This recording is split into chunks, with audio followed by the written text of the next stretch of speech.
Med a cibuľa normalizujú hladinu cukru v krvi už za 2 dni. Slováci sú v šoku. Všetci endokrinológovia mlčia. Ale čo sa v skutočnosti deje v tele, keď jeme sladké? 99% diabetikov robí tú istú chybu a platí za to vlastným zdravím.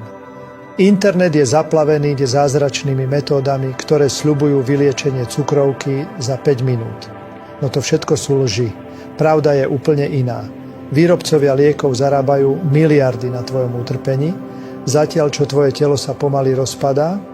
V roku 2024 sa cukrovka stala hlavnou príčinou úmrtí na Slovensku, predbehla rakovinu aj infarkty. Až 67% diabetikov už zažilo amputáciu končatín, diabetickú kómu, zlyhanie obličiek alebo úplnú stratu zraku. No jeden objav zmenil životy 100 000 ľudí.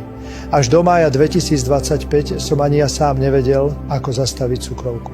No po 122 vedeckých štúdiách a spolupráci s poprednými odborníkmi z Univerzity Komenského v Bratislave sa odhalila šokujúca pravda. Klámali nám 70 rokov. Skorumpované farmaceutické spoločnosti zarábali miliardy tým, že skrývali skutočnú príčinu choroby. Cukrovka nie je tvoja chyba. Nie je to cukor, Coca-Cola, vek ani dedičnosť, čo za ňu môže. Skutočná príčina sa nachádza v pečení. U diabetikov sa v nej hromadia tukové bunky, ktoré blokujú prirodzenú schopnosť tela regulovať hladinu glukózy. Na to, aby si sa toho zbavil, nepotrebuješ diety, lieky ani inzulín. Nemusíš vychádzať z domu. Nemusíš sa ani vzdávať svojho obľúbeného jedla.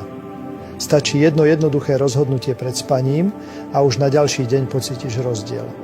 Farmaceutické spoločnosti už prichádzajú o miliardy. Cena inzulínu klesla o 30%.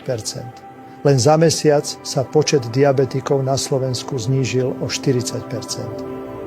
Nahral som krátke video, v ktorom krok za krokom vysvetľujem, ako táto metóda funguje. Ako sa zbaviť cukrovky už za 48 hodín. Video bude dostupné len 13 minút. Farmaceutické firmy už robia všetko preto, aby ho odstránili. Klikni na tlačidlo nižšie a pozri si ho, kým je ešte online.